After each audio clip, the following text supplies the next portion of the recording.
Hello, everyone. Welcome to PMP Exam Crisp Tech Camp. It's a pleasure to have you here today. I hope you had a good day. Well, probably looking forward to a long weekend, hopefully. Well, I hope overall you've been enjoying the Tech Camp. Today is our final day. So let's take a look and see how far we have come in this journey. We started off on day one with integration management. Day two, we continued along with integration management. And then we also went into resources, which is a rather significant area as well. After we got done with resources on day three, we went into procurement management first. And then we went into communications management. And I have given you quizzes on both of these occasions for you to hopefully take the quiz and see where you stand as far as these knowledge areas are concerned. So I'm really hoping that you've done these exercises and you've been able to glean how much more work you have to do.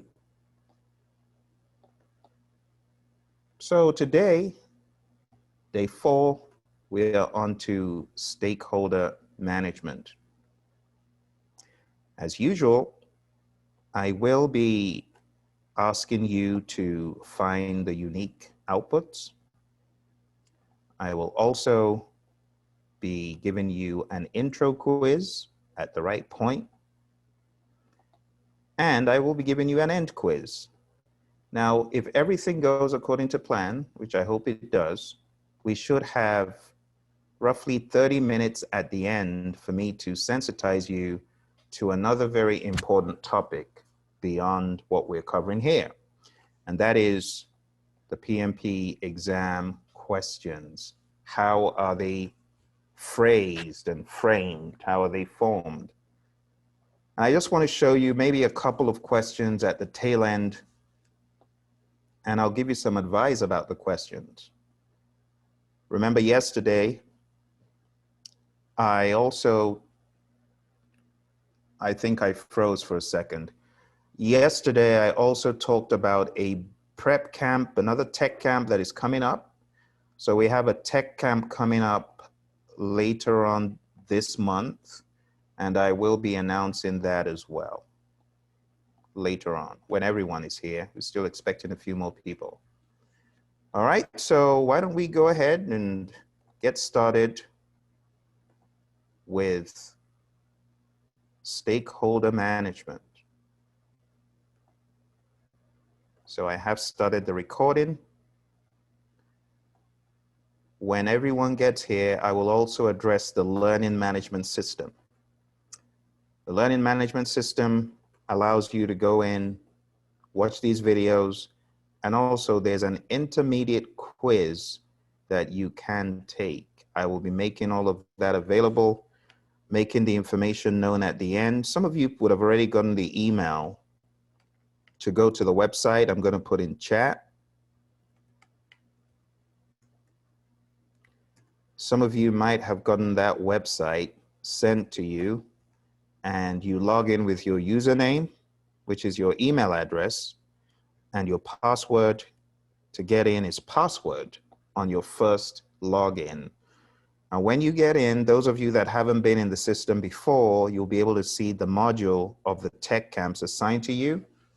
And bear in mind, we're still updating it, so some videos may not show, but ultimately we're going to get all the videos in there. Okay, the username, one more time, is your email address, and the password is all lowercase, password. All right, you should be able to get in there, see the videos, rewatch the videos, and even at the end, you should be able to take, like I said, a little mock exam. So let's talk about project stakeholder management. Remember how I typically break this down is first of all at a high level, and then we go into details.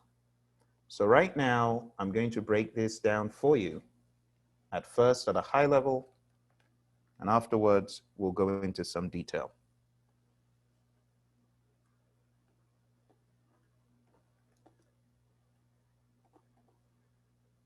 So let's talk about the very first process after we have a brief intro to stakeholder management. What is stakeholder management? Stakeholder management includes the processes required to identify the people, the groups, organizations that could impact or be impacted by the project. This is where we also analyze stakeholder expectations and their impact on the project. This is where we develop the appropriate strategies for effectively engaging stakeholders in project decisions. So when you talk about stakeholder management, there are 4 processes. It's a unique knowledge area because the very first process of this knowledge area is in initiating. It's in the initiating process group, and that makes it significantly unique. You know that the initiating process group is roughly 13% of your exam. So it's one thing to know, develop project charter, but it's another thing to actually know, identify stakeholders and all the different pieces of it. So let's casually talk about the first process, which is identify stakeholders, all right? If your screen is not maximized, you might want to, because if you're not viewing what is behind me, clearly you are not going to get the essence of what we're talking about. So I hope you can see me as clearly as you could yesterday. Our major output of identifying stakeholders is a stakeholder register. Now, in the PMP guide, they don't do a very good job of showing you examples or templates. So let me show you what a stakeholder register looks like. This is an example from the same book I talked about previously from the PMI. I bought this book about 10 years ago, so it's their IP and I cannot share it, but I can show it to you here.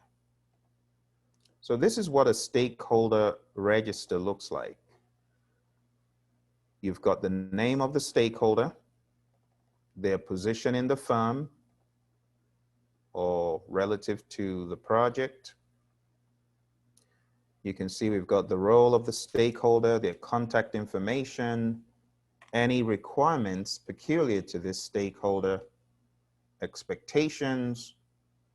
You could even categorize their influence, and you could classify them using a classification that is best known to you. And that's the stakeholder register. And it's your main output from this process, identify stakeholders. So why don't you follow me to 13.1? Let's read the outputs, page 514. And let's go back to our slides. There's something I need to show you in the slides as we read through the PMP guide. So what exactly is in our stakeholder register? As you can see on the screen here, we have 3 things. Let's read in the PMP guide. The main output of Identify Stakeholders process is the stakeholder register. This document contains information about identified stakeholders that includes, but is not limited to, 1, identification information, 2, assessment information, and 3, stakeholder classification. What do we mean by this? Identification information, as you can see on the screen: name, organizational position, location, role in the project, contact information. Assessment information, things like major requirements of the stakeholder, their main expectations, potential influence in the project phase or the life cycle where they have the most interest. And lastly, stakeholder classification. Are they internal, external? Are they a supporter? Are they neutral? Are they resisting the project? Are they upwards in the firm, downwards in the firm? As far as their proximity to you or someone else, really depends. When we talk about these positions, we could talk about up, down, outward, sideward. Up or down in the firm, sidewards, are they peers? And outward, we could mean outside of the project. So when you create your stakeholder register, you could get a number of pieces of information in it. There's no hard and fast rule. You see, this is what you need to remember on your exam. There's no hard and fast rule regarding the stakeholder information within initiating that you document, as long as you stay within these parameters: identification information, assessment information, and stakeholder classification. This is what we do to identify them. Once you have identified your stakeholders, you know who they are. Perhaps you have plotted them on a grid such as this to know what their level of interest is and their level of power. And you can see the stakeholder with that cigar over there. He's got a high level of power. He's not very interested though. You can see the lady in the pink or purple attire there at the top right. She has a high level of power and a high level of interest. The stakeholder with the flag has a low level of power, low level of interest.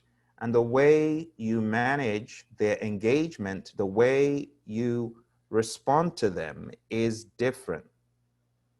So a stakeholder with a low level of power and a low level of interest, we monitor them. A stakeholder with a high level of power and a low level of interest, we keep them satisfied. A stakeholder with a high level of power and a high level of interest, we want to manage them close. And a stakeholder with a high level of interest and a low level of power, we keep informed. So let me give you a few guidelines to help you to remember this. We call this the power interest grid. So in this grid, we've got power on the Y, interest on the X. A stakeholder with a low level of power, low level of interest, monitor them. Stakeholder with a high level of power, low level of interest, keep satisfied. That stakeholder at the top right, Mary Johnson, manage close. And any stakeholder, Natalia, falls into the yellow quadrant, bottom right. We want to keep them informed. They've got a high level of interest, but they're not that powerful. So that is pretty much what you do in this first process known as identify stakeholders. That is your major output. Now, there's a very strange occurrence. If you follow me in the PMBOK guide, we've got change requests on page 514. And someone says, wait a minute, we're initiating. How can we have a change request? Well, on the first go round, of course, we don't have plans in place, but let's read. It says, during the first iteration of identifying stakeholders, there will not be any change requests. As stakeholder identification continues throughout the project, new stakeholders or new information about stakeholders may result in a change request to the product, project management plan, or project documents. So use your imagination. You're doing this in iterations. A new stakeholder comes aboard, an influential person in the firm has special needs, some needs that are not regular for the project. Well, this stakeholder could say, I've got a special requirement for this software to do whatever it is. As a result of this new person's coming on the project, There could be massive changes to your product, to your service, to whatever result you're trying to work on. And as usual, you want to process those change requests through the right channel, perform integrated change control. As usual, we have these regular suspects, the project charter. We have the project charter here because it contains something called a stakeholder list. This is very important because on the exam, they have tried in the past to mix up the stakeholder list and the stakeholder register. They are different. So let me read for you what exactly the relevance of the project charter is to this first process. Page 509, your favorite book. Let's read. It says, the project charter identifies the key stakeholder list. The list is important. It may also contain information about the responsibilities of stakeholders. And remember, it's all preliminary, but you could take this stakeholder list and from that list, you could flesh out a number of other stakeholders. You could use the stakeholders on the list to help you explore the possibilities of more stakeholders, and that's what you do. So a stakeholder has joined your project, you should ask that stakeholder, is there anyone else who this project could affect? You'll be amazed at what you could learn from that. So that's the relevance of the register, the charter, business documents. Of course, as you read through those, you could encounter more stakeholders. That's the thing. We're trying to identify them. So it says here on page 509, in the first iteration of the identify stakeholders process, the business case and the benefits management plan are sources of information about the project stakeholders. The business case identifies the objectives and identifies an initial list of stakeholders affected by the project. Benefits management plan. The benefits management plan describes the expected plan for realizing the benefits claimed in the business case. It may identify the individuals and groups that will benefit from the delivery of the outcome of the project and are thus considered as stakeholders. So someone might say, but Phil, the business case, the benefits management plan, we use that in developing the charter. Why do we need this again since we have the charter? But you already know the PMI have a lot of redundancy built into the PMBOK guide. So no harm, no foul in saying, well, just in case you missed it in here, here it is again. Because you could actually attack identify stakeholders at any point. So they're just trying to make sure that you've got whatever you need to well identify the stakeholders, all right? Regarding these baddies up here, we're going to talk about those eventually. We're going to talk about the stakeholder cube. We've already talked about the power interest grid, but we'll talk about the stakeholder cube a little bit more detail later on. All right, let's move on to our next process here. So this process is called planned stakeholder engagement. It's very, very simple. We have a plan for how to engage the stakeholders that we just identified. Where are those people? They are in project documents as the stakeholder register. So this right here, we're going to break it down further. You can see that we have the stakeholder register as part of project documents. All right. So whenever you see project documents, just remember, oh, my stakeholder register is in there. My stakeholder register is in there.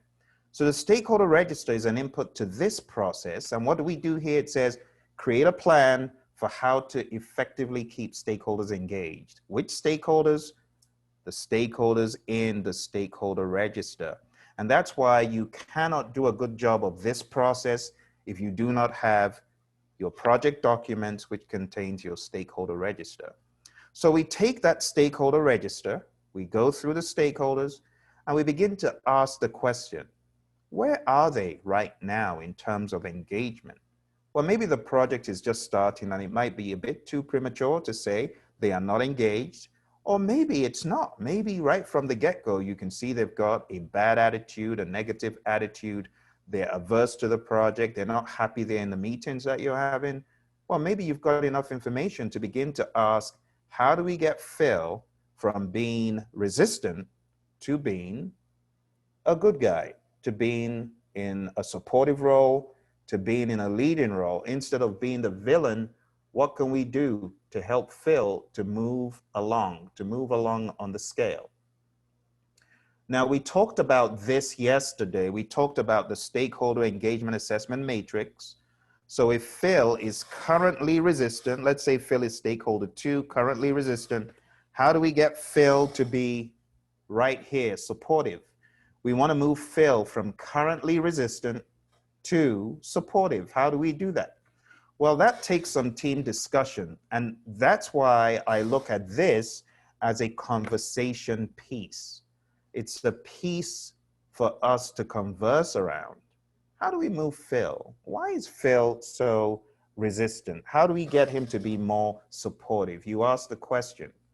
And it's a really great tool. And honestly, it forms the basis for planned stakeholder engagement. There's not really too much more to this process other than looking at these stakeholders and saying, how do we keep them engaged? Where are they right now? How do we keep them engaged? That's really what we're doing. All right, so identify stakeholders sets the pace, and then you get to plan stakeholder engagement. You create your stakeholder engagement plan. You use the stakeholder engagement assessment matrix. We talked about it yesterday. Let's take a look at some of the detail in planned stakeholder engagement. So we've talked about the stakeholder engagement assessment matrix. Beyond that, there's nothing entirely new. We'll go through it eventually, but there's nothing so entirely new there. Let's go to our next process. Now, I often joke about this one. I call it a deadbeat process like I call the others, but I just say that in jest because it is actually a very important process. It is very important because it is different from planning stakeholder engagement. This is where you engage. So if you had a plan to get a stakeholder more engaged by having a special meeting with them in their office every Thursday, well, in this process, that's where you meet with them. That's where you do what you said you would to engage them. So this process, as you see here, it says the mission is to manage stakeholder engagement and keep the stakeholder engaged. So whatever you can do to keep that stakeholder focused, engaged, right there with you. If you want the stakeholder to be in a supportive role, this is where you do things to get them more supportive. Or you want them to be in a leading role, this is where you do things to get them to be more leading. And honestly, the only thing that is new here that you haven't seen anywhere else is the tool and technique called ground rules. Now, you've seen ground rules as part of your team charter, but that was an output of plan resource management, right? Now you've got ground rules as a tool and technique. So here we're using it as a tool and technique, but when we saw it previously, it was part of the team charter. The PMI says we can use ground rules as a technique to keep stakeholders engaged. It's fair enough. Regarding the inputs, this is business as usual. There's really nothing entirely unique there, but we'll talk about it when we get to the right spot. This is our final one in stakeholder. I mean, how easy could it be? I mean, stakeholder is very lean on the surface, but by the time the question writers craft those crafty questions, they blow the whole thing up. So there's a lot of detail in these tiny little skills and analyses and so on that we'll touch on before we finish. But taking a look at what we have here going in, we have WPD going in and we have WPI coming out as a result. Anywhere you see WPD going in, you have WPI coming out. And that's a question I'm going to give you later on in the quizzes you're going to take. You'll find that question. WPD going in, WPI coming out. On any process that WPD is going in, you'll see WPI coming out. All right, we've got communication skills, interpersonal and team skills, and that's all well and good. But before we go any further, I want to really thoroughly demystify the differences between manage stakeholder engagement, monitor stakeholder engagement, manage communications, and monitor communications. So why don't we go to our whiteboard to do that? Okay, so we have the process known as manage communications.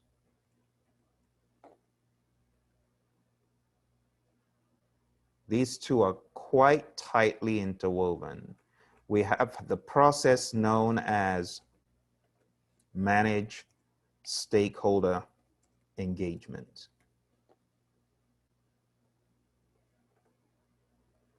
What else? Let's put a line in the middle. We have the process known as manage stakeholder engagement. I beg your pardon, monitor communications. It should be monitor communications. And we have the process known as monitor stakeholder engagement. Okay, so in our little image here, we're going to demystify the differences between them all. There's some keywords that will help you.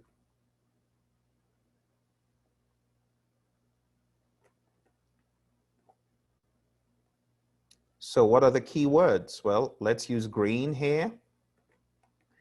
The keyword for managed communications is execute. You are executing the plan on how and when to communicate.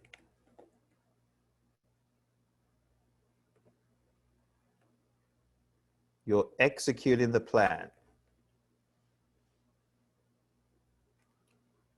In order to fulfill the promise. Which promise? Well, your plan is a promise.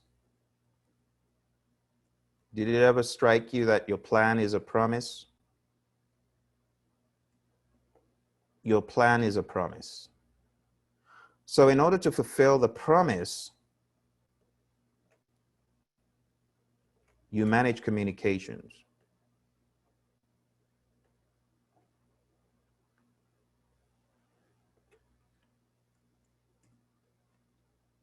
In the communications management plan. What do I mean by promise? Well, if you told a stakeholder that unfailingly every Friday you're going to get a report on project status, well, you better deliver it. Where do you deliver it? In managed communications.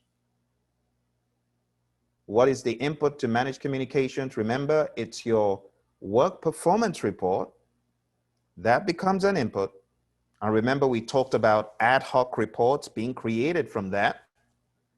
So you can have your work performance reports coming in, but the reason why you're doing the process managed communications is to distribute those pieces of information to ensure that you fulfill the promise. That's why we do managed communications. See? Now let's take a look at managed stakeholder engagement. Let's try and use a similar narrative. So we execute the plan on how and when to engage our stakeholders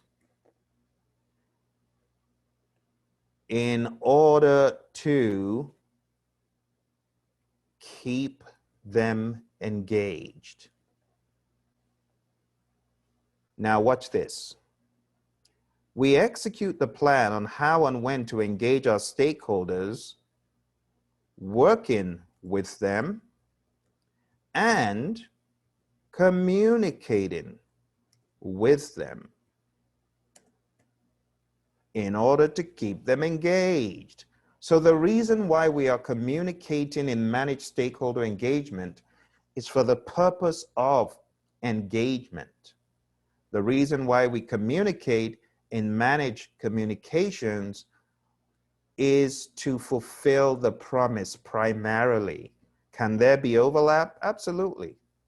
But when we call it managed stakeholder engagement, you got to ask yourself, what am I doing and why am I doing it? And the reason why you're communicating in managed stakeholder engagement is to keep the stakeholder engaged. Those impromptu water cooler conversations, it's to keep them engaged. It's not because we said in our communications management plan, I'm going to have an impromptu conversation with Heather at the water cooler. No, it's not. No, it's not. The reason why we communicate in these two processes for different reasons. Could there be overlap? Yes, but it's important that you know why you're doing what you're doing, how you're doing it, when you're doing it.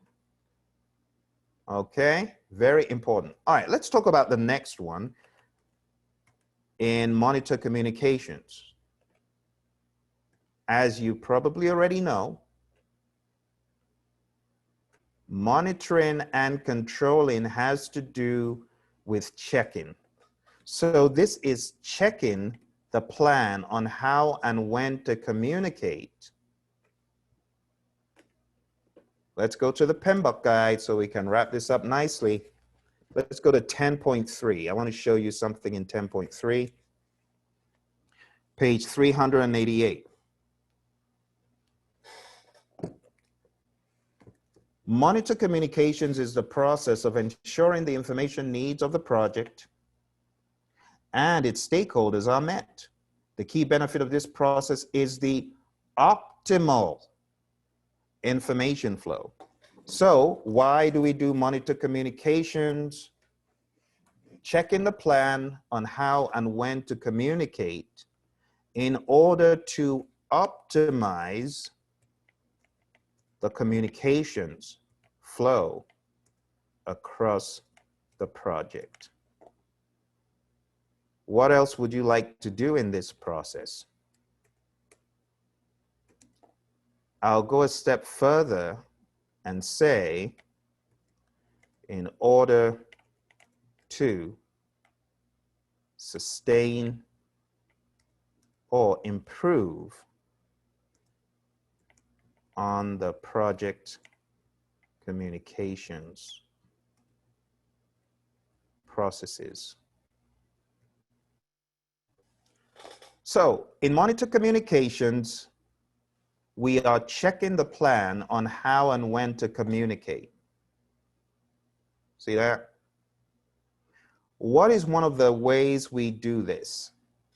Let's open up again to 10.3. We're going to interpersonal and team skills, page 392.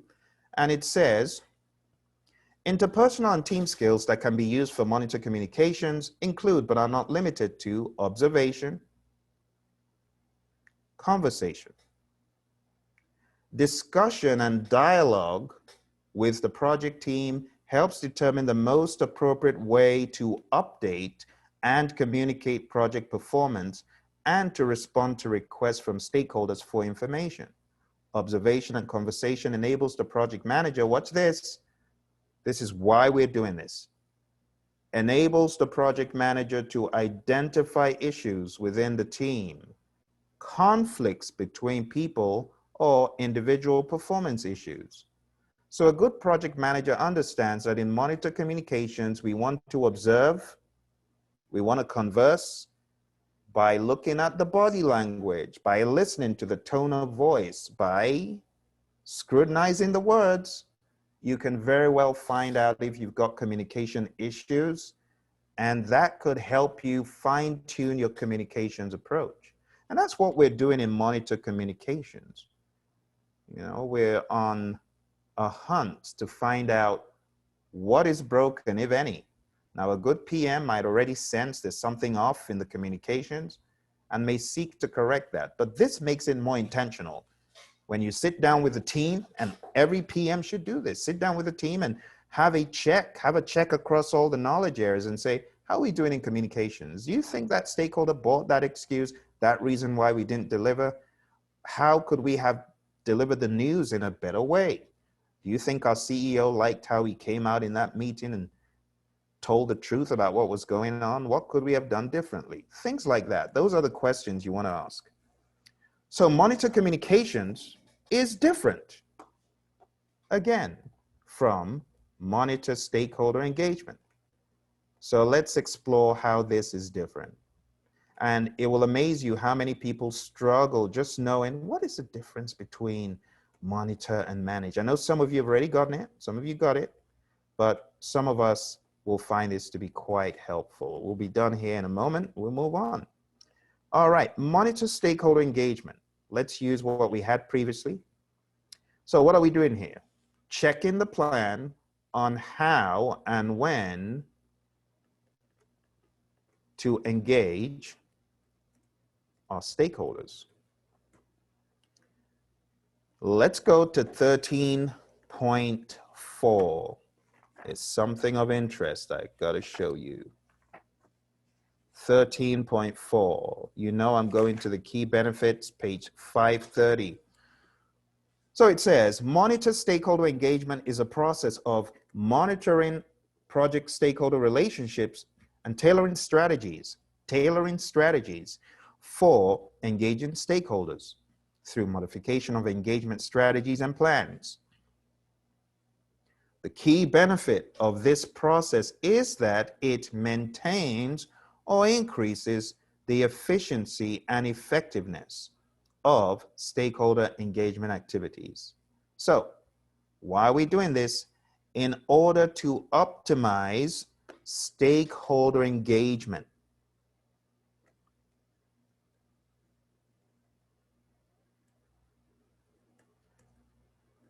Across the project, in order to, what does it say? Maintain or increase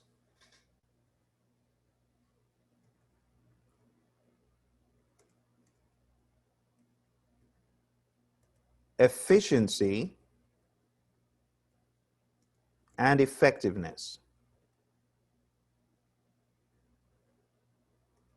of stakeholder engagement activities.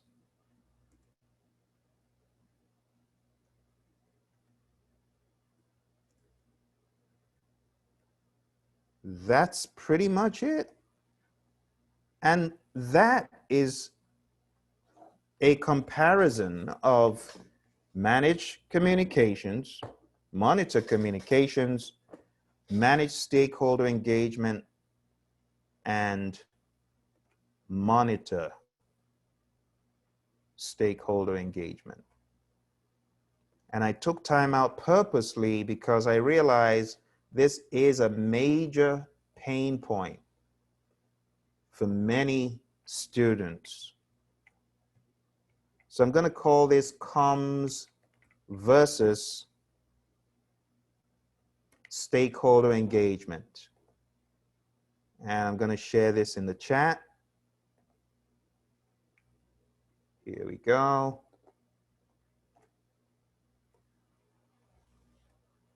And when you're studying later on, just go take a look at it and it will bring back the memories of what we've talked about. Okay? Good, good, good. All right. So my friends, that pretty much is the overview of these four processes. Let's just put one final coat of paint onto the big picture and we'll start our little intro quiz. And when we get done with that, we'll come back in, have a little bit more discussion, then we'll break out into our sessions. We'll talk about stakeholder management some more, but honestly, what we just did now with monitor and manage, trust me, it's cleared a lot of the doubts that people typically have in these classes. All right, so going back to our high-level overview of these processes, what is stakeholder management? Identifying the individuals and the entities who may be affected by the project or could affect the project. Planning how to engage project stakeholders, engaging stakeholders by communicating and working with them, and monitoring stakeholder engagement activities. Now, let's take a look at a few high-level perspectives. The first high-level perspective is, what exactly are these? We've talked about this. So, number one, identify stakeholders. It identifies project stakeholders regularly and analyzes and documents relevant information regarding their interests, involvement, interdependencies, influence, and potential impact on the project. Next, we have planned stakeholder engagement. In this one, we develop approaches to involve project stakeholders based on their needs, expectations, interests, and potential impact. Third one, manage stakeholder engagement, communicating and working with stakeholders to meet their needs and expectations, and to foster appropriate stakeholder involvement and engagement. And lastly, monitor stakeholder engagement. This is where we monitor project stakeholder relationships and tailor strategies for engaging stakeholders through the modification of engagement strategies and plans. So we take a look at the mapping. It's 1, 2, 3, 4. Initiate, plan, execute, monitor, and control. Nothing in closing, but those first 4. Let's take a look at one more high-level perspective. This will probably help those trying to put the dots together, join the dots on stakeholder management. So I like to think about the big picture in 2 ways. First of all, the big picture, which shows you a little bit of detail, It's a big picture which shows detail. That's that. Okay? What I typically do is ask the question, what don't you know in this list? Now, when you're doing your breakouts, because it's such a skinny knowledge area, it's lean and mean, there's not much meat on it as far as the volume. Now, there's substance, but there's not much meat. But I would like you to go through table 13-1. I'd like you to ask the question, is there anything here I don't know? Is there anything here that I'm not comfortable with? And I would like you to try to explain it amongst yourselves, okay? And see how far you can go in explaining it. So this is really figure 13-1. It has all the inputs, all the tools and techniques, and all the outputs. So that's the first high-level view. The second high-level view gets into relationships. For example, the project charter is an input to identify stakeholders. Why? Because of the stakeholder list. Now let me put a few more things on the screen. Identify stakeholders supplies the stakeholder register to plan stakeholder engagement. And that in turn produces the stakeholder engagement plan. Now you got to rationalize this plan is one of the outputs from other processes that is talked about in developed project management plan. So it's an input. Think about it. The stakeholder engagement plan, it's an input to the project management plan. How does it get there? By being an input to develop project management plan. See that? Think about these things for a second. It's important you get the big picture, put it all together. My project charter goes to identify stakeholders. Identify stakeholders gives me a stakeholder register. See that? My stakeholder register becomes an input to plan stakeholder engagement. Plan stakeholder engagement gives me the stakeholder engagement plan that goes into develop project management plan. It makes sense, right? It makes sense. Now, we could go a step further and we could say, well, the project management plan is an output of develop project management plan, right? So we can show an output here and we could throw in the project management plan. But remember, it's a cyclical relationship. The project management plan is an input to plan stakeholder engagement. See, it's all interwoven. This stuff, it's like a big old matrix. What about manage stakeholder engagement? Well, of course, the project management plan goes in there as well. It does. You see? What else could we draw up here? Well, we could also show that when we are managing stakeholder engagement, there is a project document that they want to know about. What is that project document? It's a change log. It comes from Perform Integrated Change Control. See? This is how you need to put all the pieces together. Monitor stakeholder engagement also comes into the picture. Of course, you know, there's going to be some feedback loop. The develop project management plan process, again, sends the project management plan to monitor stakeholder engagement. And of course, there's going to be a feedback loop. When we look at managed stakeholder engagement, what could that feedback loop be? Updates. See, there are many ways we could represent this information. Many ways.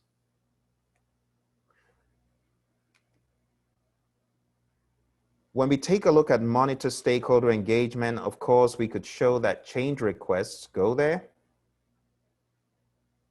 We could also bring in monitor and control project work, and you know, WPD, WPI, WPR, that relationship, we can also show it, work performance information going to monitor and control project work. See? This is how I want you to think about this stuff. What about direct and managed project work? Well, that needs to give WPD to monitor stakeholder engagement. See? It's just a way of thinking about the information. It honestly is not new. There's really nothing new here. Nothing new. We could also show over here, the develop project management plan process is going to send the project management plan all the way to identify stakeholders. Remember, it's one of those anomalies. The stakeholder identify stakeholders process is going to use on the second go round or third go round the project management plan as an input. See that?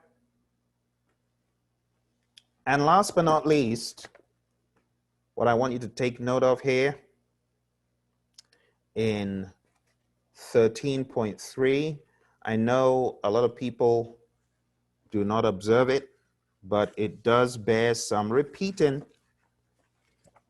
Whenever you are in a process and you're taking a look at the outputs, the outputs from most processes, especially where you see the project management plan going in, I didn't say all, most, because validate scope is an anomaly. The PMI knows why. Personally, I don't, but they do for reasons best known to them. But jokes apart, for most processes, you need to observe carefully because you will see the often ignored project management plan updates. And that's why I have a line going from managed stakeholder engagement down into develop project management plan. I did want to emphasize that throughout the PMBOK guide, you see project management plan updates. Okay, project management plan updates, very important. All right, and that is the end of the high level view. I'm going to take a quick snap of this. Let me ask you to do it as well. If you could, take a snapshot of it.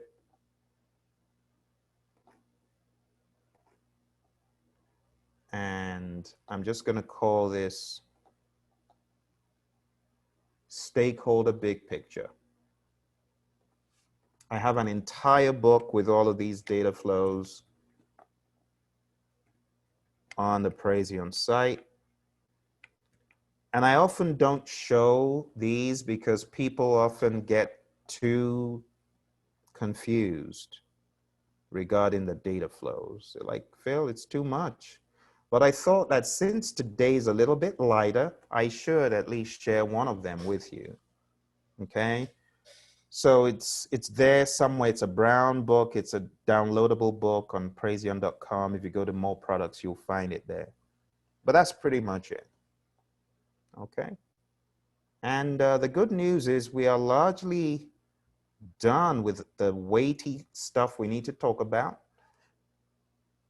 But right now it's time for us to take our little intro quiz. So let's take our intro quiz. I'm going to share the link with you in just a moment.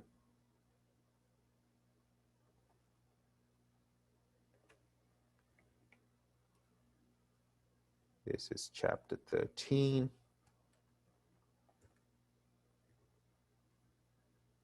And when you go to the link, as usual, you will see this quiz over here. And just type in your name.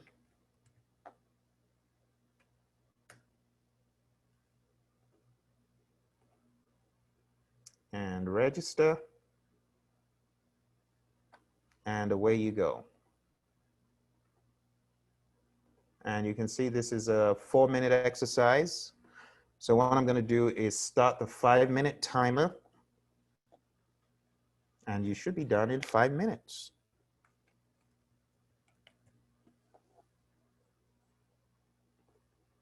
And off we go.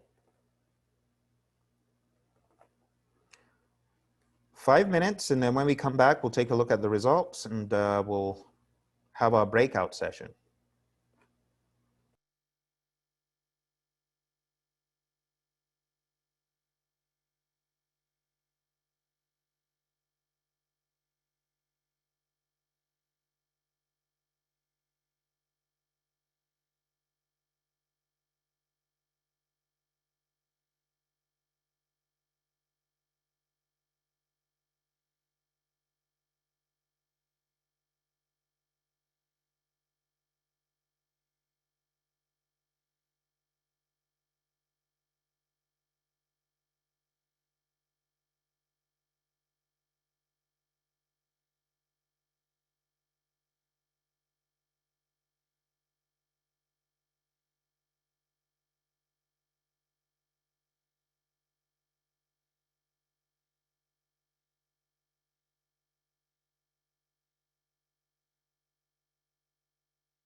All right, our time is just about up. Let's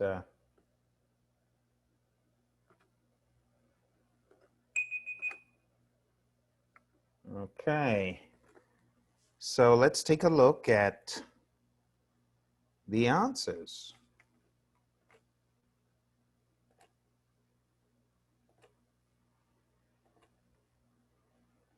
All right, so these quizzes, they're made very short intentionally just to get you more into the groove of whatever we're talking about.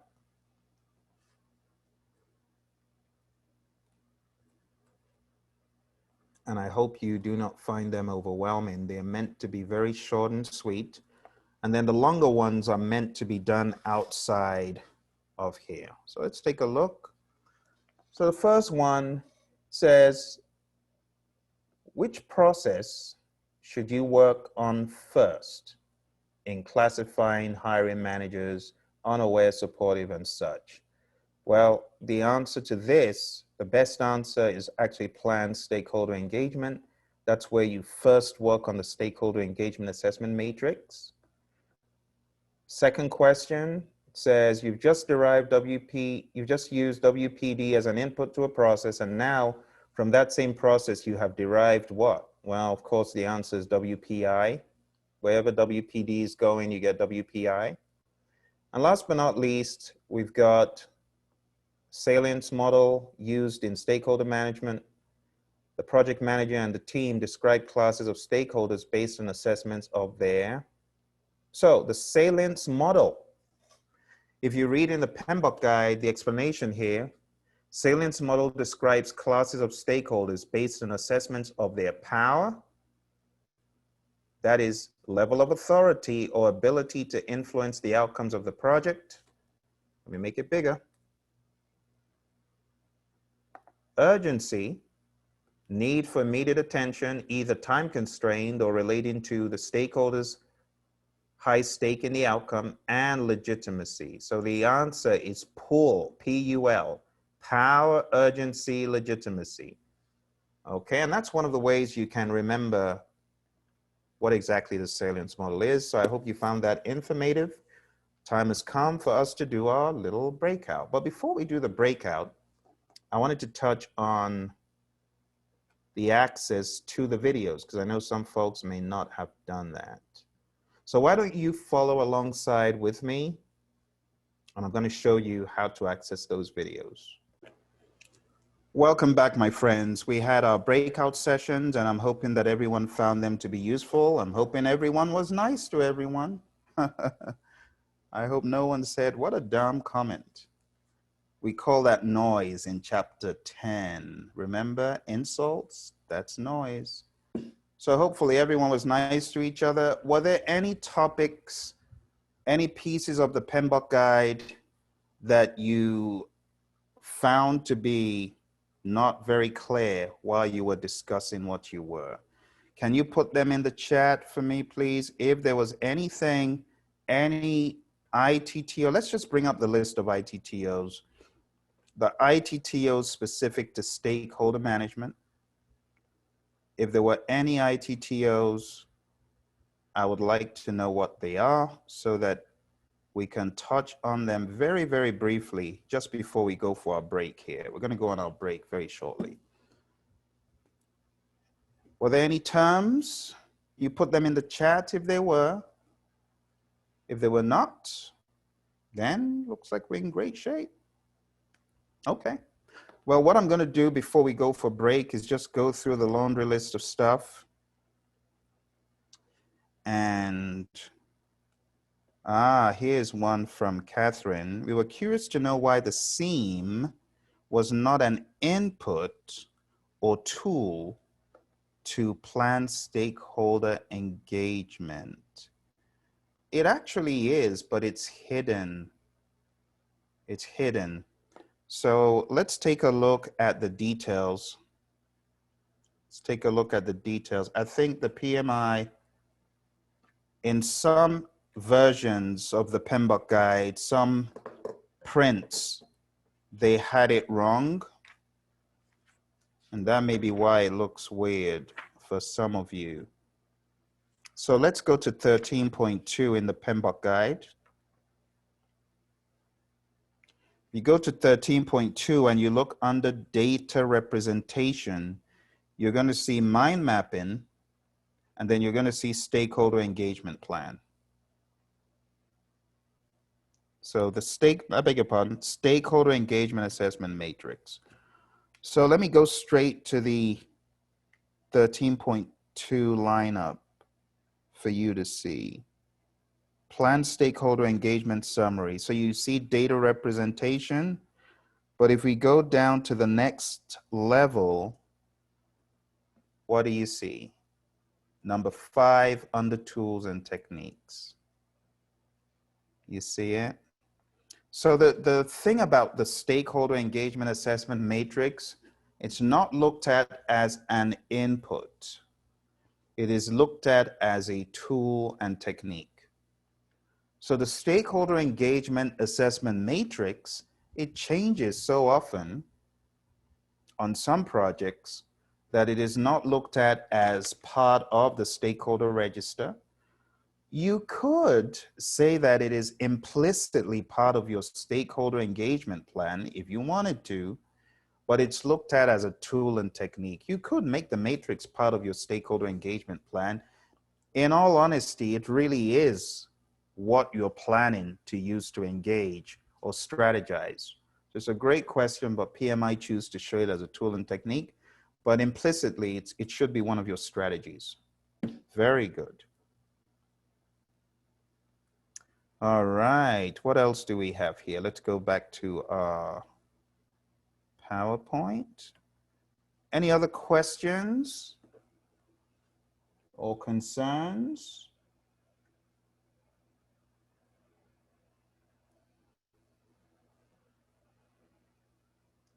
So the power interest grid is actually done in identify.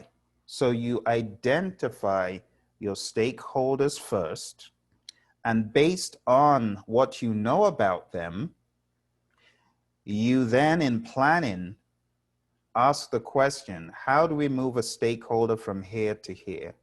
So you got to identify them first, you got to know them first, and after you know who they are first, okay, you then create your strategy.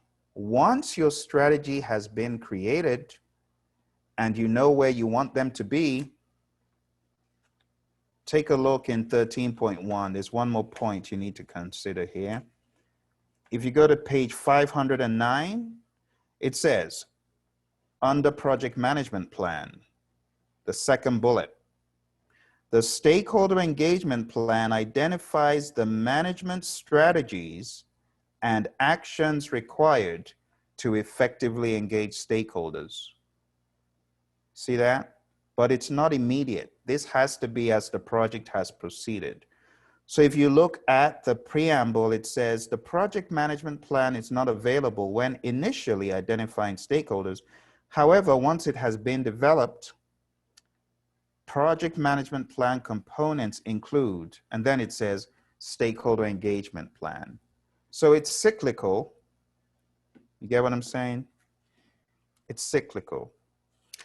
Jeff says, is agreements an input to identify stakeholders for the initial setup or later in the project?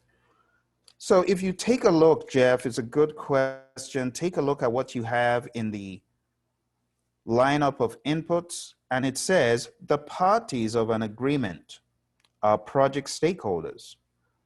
So if you have an agreement between you and a vendor, you and a seller, you and a buyer, that should be considered immediately. It says the agreement can contain references to additional stakeholders. So really all we're trying to do, Jeff, is to gather as much stakeholder references and information as possible in the very beginning. So you do want to use that like right from the get-go. In fact, some of the information in agreements may have already leaked into the key stakeholder list that is part of the project charter, but just in case it didn't, and just in case the things that we have not looked at while developing the charter, like agreements between other entities that are going to be performing the work, we want to consider it here. Because in Develop Project Charter, it's pretty much an agreement between you and a customer, or you and a partner. But the bottom line is, when you're identifying stakeholders, you want to consider any agreement, whether between you and the customer, if not already considered, and you and the sellers, vendors, partners, subcontractors. Does that make sense, Jeff? Catherine, makes sense? Very good. Okay, very good questions. Keep them coming. What other questions have you got so we can kill this thing once and for all? Get Pimpy down. What other questions do you have about stakeholder concerns? As you discussed amongst yourselves, were there gray areas that you felt could be further clarified for you? Anything else? Okay. Seems like there are no other questions. Let me go on down to the sheet. There's some good information that I saw in the sheet. I saw folks filling in that sheet. That's good. Let's take a look. So we have first entry I can see from Angela: how to read and understand what they're asking. Very good question. So I have a segment that I'm going to make available to the world. And this is going to be next week. Okay? For the rest of the world, they'll probably be paying $199 to get into this session. But for you guys, I'm going to let you join for $0 because you're so awesome, just for you. So this session that I'm going to hold next week, there's a caveat that I don't think you're going to like. I don't think you're going to like this caveat. But before I tell you what it is, let me show you the ingredients of the training for next week.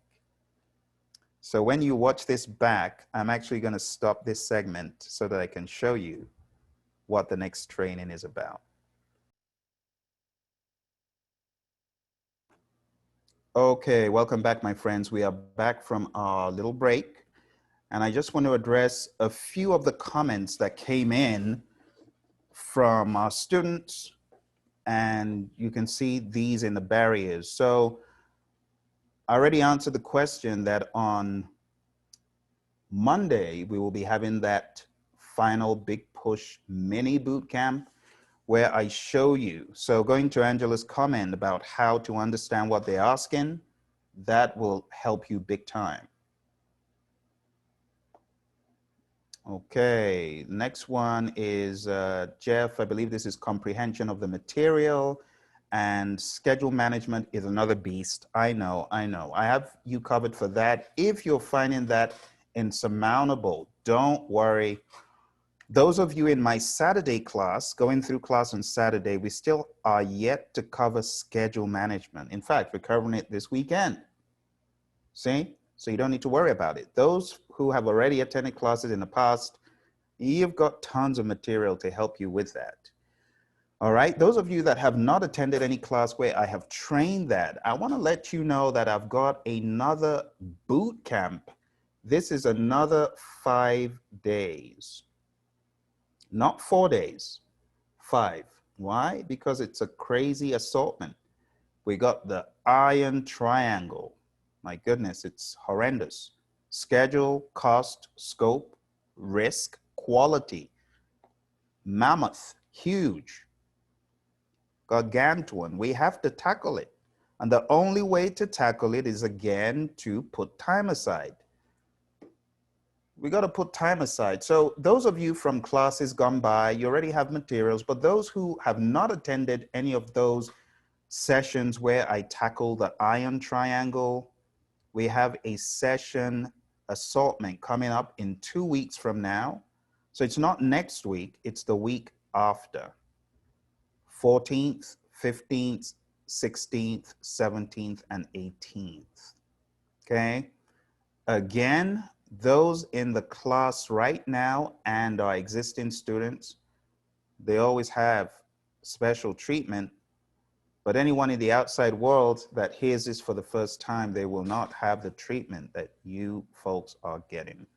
Those on the Saturday class, I wouldn't worry about this boot camp. I would say focus on the Saturdays, okay? I just brought you out into these to kind of immerse you into topics that you had already covered. We haven't really covered schedule or cost. So I think it will be premature for you to come to that boot camp. If you want to, you can subscribe to it, but I wouldn't advise it. All right, for those who have been to classes before and feel, I need a coat of paint refreshing on it, well, that's fine. You can if you want, but I know you've got more than enough content, okay?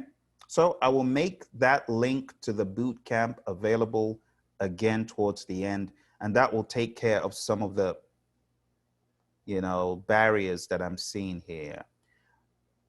I hear you, Leora, demanding job and travel. Yes, and that's why I put this together to help. It's really more of a support so that people struggling can have a vehicle yet again. It's hard. I understand. I totally understand. Rachel says schedule management, same thing. Comprehension of the material. You see what I'm saying? Memorizing the terms. All of these vehicles, they'll get you there. So don't worry, Rachel. We're going to put many layers of paint. You're in the Saturday class. We still have a ways to go. Heather says studying enough to retain information. I take quiz. Yeah, it's the repetition. I'm going to show you a few things, Heather. Just hold on. I'll show you a few things. Beline says the best choice out of two. That's the boot camp. The mini boot camp on Monday is going to help you. And Donna says being consistent. Exactly. All these vehicles, they are all going to help you. All of them with your studying. All these vehicles I'm putting together, especially Monday. That's why, if nothing else, please do not miss Monday because Monday is going to help you. But let me give you a few perspectives before we jump back into stakeholder, if that's okay. Let me show you a few perspectives. So this is from Sandrea, one of our students who was on our Saturday classes and is now PMP. But she shows little snapshots of what she did to get immersed. She had a whiteboard, and all of these are notes from her whiteboard. Repetitive listing, repetitive flow charting, and such. All of these are notes that she put together. So if you don't have a whiteboard and you're not lapping up the Kool-Aid like she did, you need to. You see the phone number on the right-hand side, the 766-436-3734. That's the knowledge area phone number. You know that someone's been lapping this stuff up. Someone's been drinking the Kool-Aid. That's her whiteboard. Right there in her room, a whiteboard. And one time you see people being obsessed with this stuff, you know that, yes, they are getting to the point of completion of this project. It is a project. That's her PMBOK guide. You can see how she notated it. There's some other flashcards she made showing data flows of things that are taught. You gotta be obsessed, my friends. It's the obsession of getting certified that helps a lot of the time. You just got to be obsessed with it. You got to get your family involved. You got to let them know, hey, this is my #1 priority right now. I need your help to study. I need your help to test me. I talk about a student out of Canada, and he got his kids, young kids, 10, 11, got them to test him on the ITTOs. Well, they ended up knowing the ITTOs more than he did. Of course, they didn't give him an easy time. As soon as they realized he didn't know his ITTOs, they kept on asking him and asking him and asking him, Let me show you some other pieces of advice from other students of ours. Let me show you this excerpt from Muzaffar, another of our students. Some of you were in Muzaffar's lessons learned. Again, you can see patterns when you take a look at his lessons learned. You see patterns of what these students did. So for Muzaffar, You can see the patterns of copious note taking. Take a look at his PMBOK guide over here. Copious. This in and of itself is hours, page by page, combing through with different pens, black, red, highlighters. This is like a mad professor in the lab, but it pays off at the end. He said he had 5 notebooks of notes. There's some of us that if we're not writing it down, forget it, it's not going to stick. Forget it. There's some of us that if we're not listening to it, it's not going to stick. You see? And that's why those of you who came for the extended programs, I keep on telling you, use the project management audio digest, use the project management audio, because we all learn differently, you see? So this is what Muzaffar did. What about his PMBOK guide? Marked it up. You can see, you see that level of detail? That's what yields results. And in order to do this, you need to be in peak performance. You need to be top of your game. Every time you open up that book, you need to have had a fresh head, some good sleep, some good rest. I mean, even a quality power nap of 15 minutes, it can work wonders. It can work wonders. You see all his materials, books, charts. This is how you do it, my friends. So I hear you. Look at his laundry list, lorry load of materials, notepads, flashcards that he made himself. See that?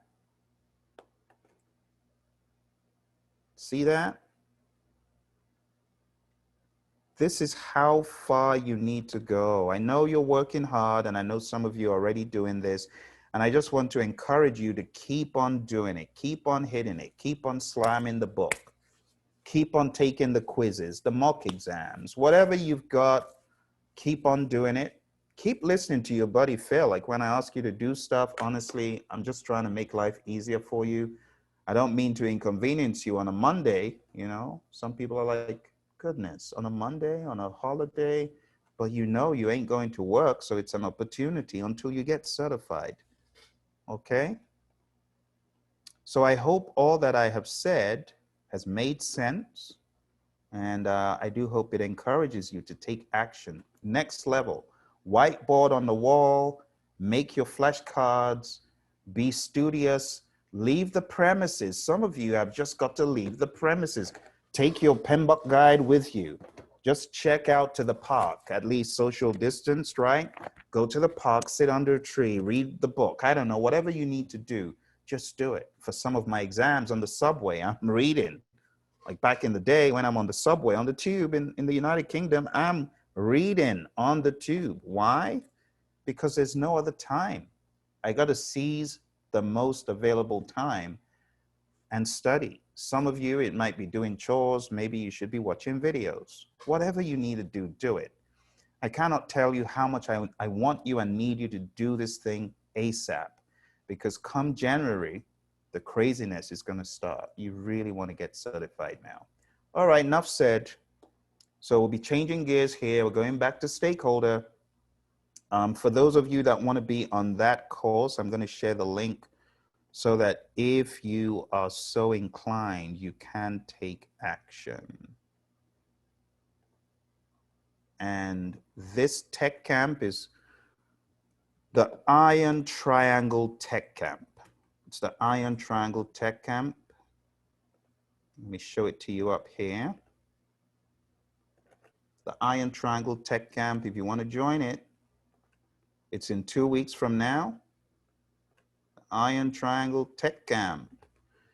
Going down to that link, okay? When you hit the link, it's going to take you to this page where you'll be able to sign up. And for those of you that sign up before tomorrow, you get it at a steal.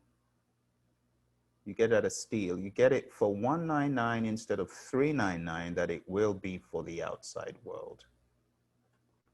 Okay? So that's the Iron Triangle Tech Camp.